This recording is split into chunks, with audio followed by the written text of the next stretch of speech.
In 1532, a room filled with gold vanished into thin air. 9 tons of treasure enough to ransom a god king disappeared without a trace. The Spanish conquistadors tore apart mountains searching for it. 5 centuries later, we still don't know where it went. The truth is far more shocking than anyone imagined. November 16, 1532, the Inca Emperor Atahualpa sat in captivity, watching 168 Spanish conquistadors hold his empire hostage. Francisco Pizarro, a pig farmer's son from Spain, had done the impossible. He'd captured the most powerful ruler in South America with nothing more than steel, horses, and audacity. But Atahualpa wasn't ready to accept defeat. He had an offer that would echo through history. "Fill this room with gold," the emperor declared, gesturing to the chamber around him. "Once with gold, twice with silver, then you will set me free." The room measured 22 feet long by 17 feet wide. Atahualpa drew a red line on the wall at feet high.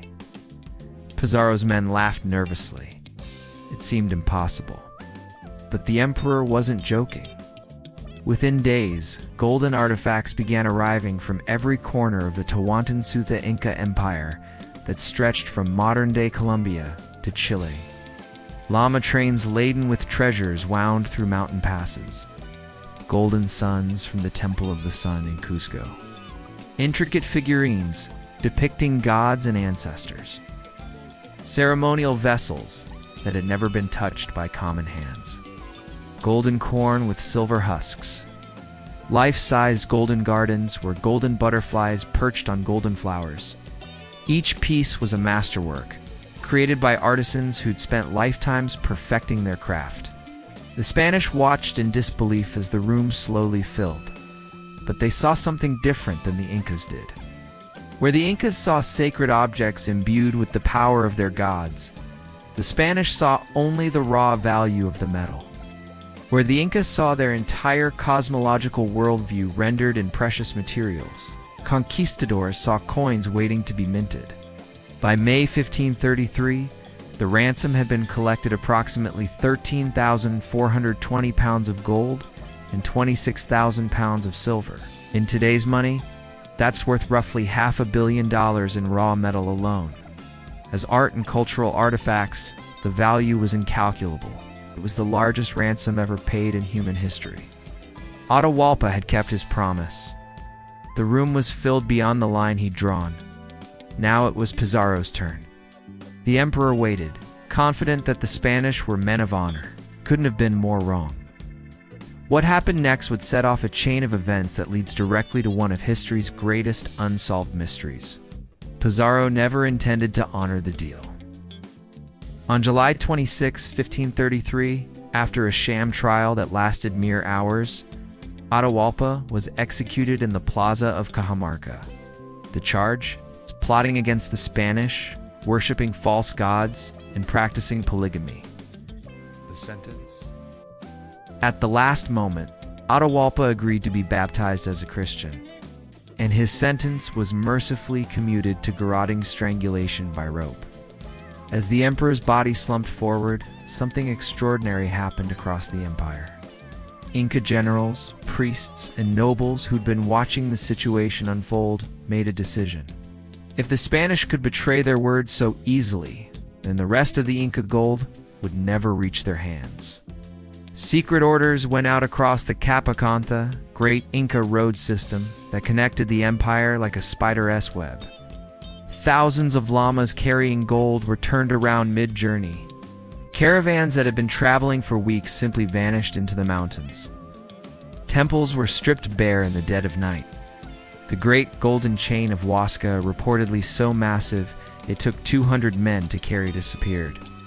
The golden sun disk from the Coricancha temple in Cusco, which chroniclers described as so large it filled an entire wall, was never seen again. Spanish records become frantic during this period. Fernando Pizarro, Francisco's brother, wrote to the King of Spain, describing treasures that were on their way but never arrived.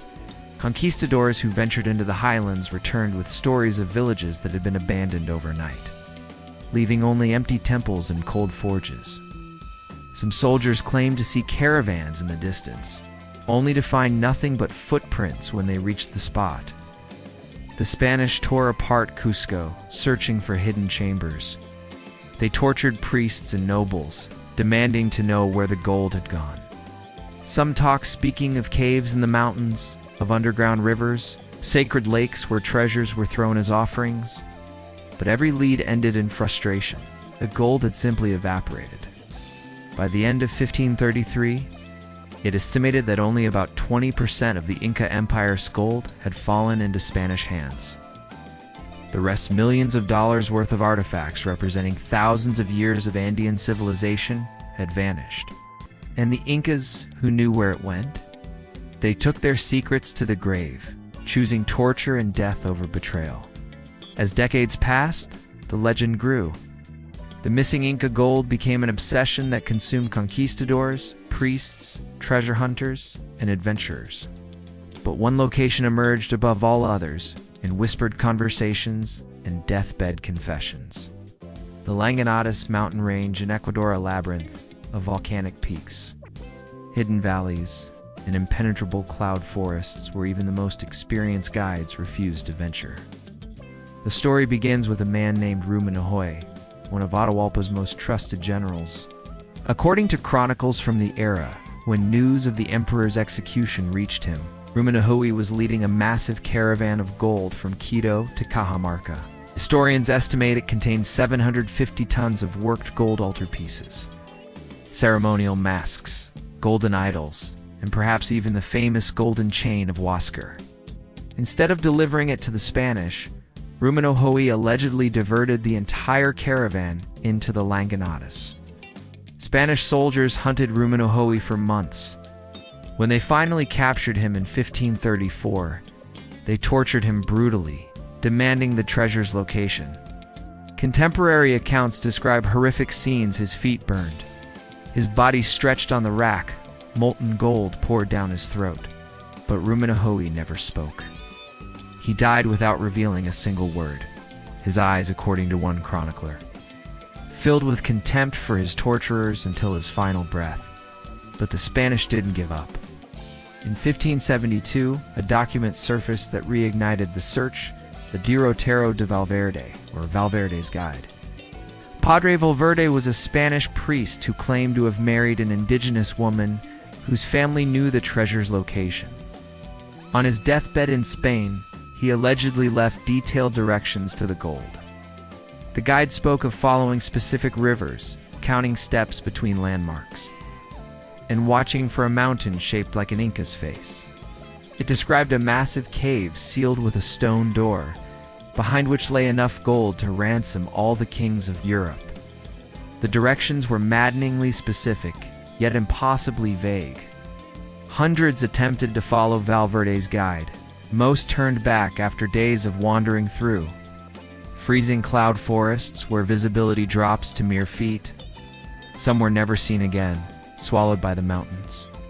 Others returned broken, speaking of impossible terrain, sudden storms, and a landscape that seemed to shift and change, as if the mountains themselves were protecting the secret. For 5 centuries, treasure hunters have searched in vain. Expeditions have used everything from metal detectors to ground-penetrating radar to satellite imaging. In 1886, a British explorer named Bart Blake claimed he'd found the cave but died of fever before revealing its exact location. A team of American archaeologists vanished entirely in the Languedones. In 2000, a Japanese expedition spent millions using cutting-edge technology, only to return empty-handed. The gold, it seemed, had been swallowed by history itself. But here's the shocking truth that most people miss. The treasure was never meant to be found. Modern archaeologists and historians now believe the Incas didn't just hide the gold, they destroyed it. Not in the way you might think, though. They melted it down, yes, but not to create bars or coins. They transformed it back into what they always believed it truly was: a gift to the gods. Recent archaeological discoveries have revealed something extraordinary. In sacred lakes throughout the Andes, Lake Titicaca, Lake Guatavita, Dozens of smaller mountain tarns divers have found ceremonial objects made from Inca gold. Not elaborate artifacts, but simple offerings. Melted lumps, broken pieces, deliberately destroyed treasures. The Incas performed a ritual called Capicoca, the ultimate sacrifice. When their world was ending, when the Spanish were destroying everything they held sacred, they gave it all back to Pachamama, the Earth Mother. Think about it. The Incas never valued gold for its monetary worth. To them, it was the sweat of the sun, a sacred material that belonged to the gods. When faced with seeing their holy objects melted into Spanish coins, they chose a different path. They held ceremonies at remote mountain lakes, threw their treasures into volcanic craters, buried artifacts in places so remote that even they could never return. Some gold may still exist in hidden caves. Yes, but much of it was ritually destroyed, dispersed, or placed in locations meant to be lost forever. The final twist: the Incas won. 500 years later, the Spanish Empire is gone. The conquistadors died penniless despite their cruelty. But the Inca gold remains unconquered, hidden in the very mountains the Spanish tried to plunder. It was never about denying the Spanish their treasure, it was about ensuring that the sacred remained sacred, even if that meant destroying it. And that might be the most shocking truth of all.